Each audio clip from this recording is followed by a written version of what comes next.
Now she's not getting up. I guess she's in a deep sleep. I don't know what to do. My mom, she's on her way. What's your address, honey? Oh my gosh. I have no clue. I am so sorry.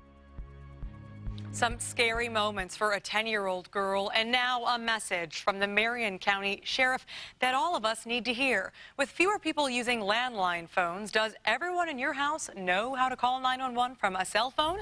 The Now's Ann Kelly has been working on this story. And Ann, you met with this brave little girl earlier today, right?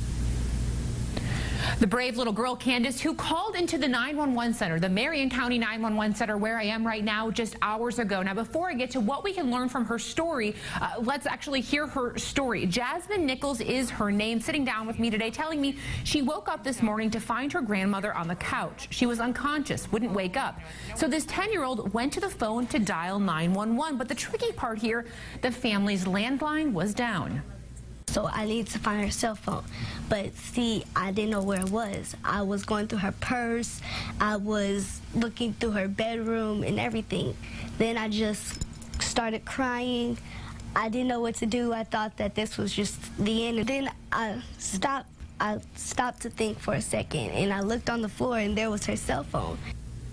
So Jasmine eventually finding a phone, calling 911. You saw there her grandmother sitting next to her on the couch recovering. That ended well, but there was an obstacle. The obstacle that there wasn't a landline and she needed to find a cell phone that she couldn't find, which brings us to an issue the Marion County Sheriff really wants people to be aware of today. Consider that about a half of us do not keep landline phones in our home. So it's why today Marion County Sheriff John Layton is calling on parents to have the discussion with your child. Discuss where they can rely on finding your phone in case of an emergency. Now that's part one. The second part, and this is key, while it wasn't an issue for Jasmine, you need to have a discussion about how your child can access your phone if it's password protected. Most all phones have this emergency right here, and if you hit that emergency, it'll send you to a screen that you could dial 911.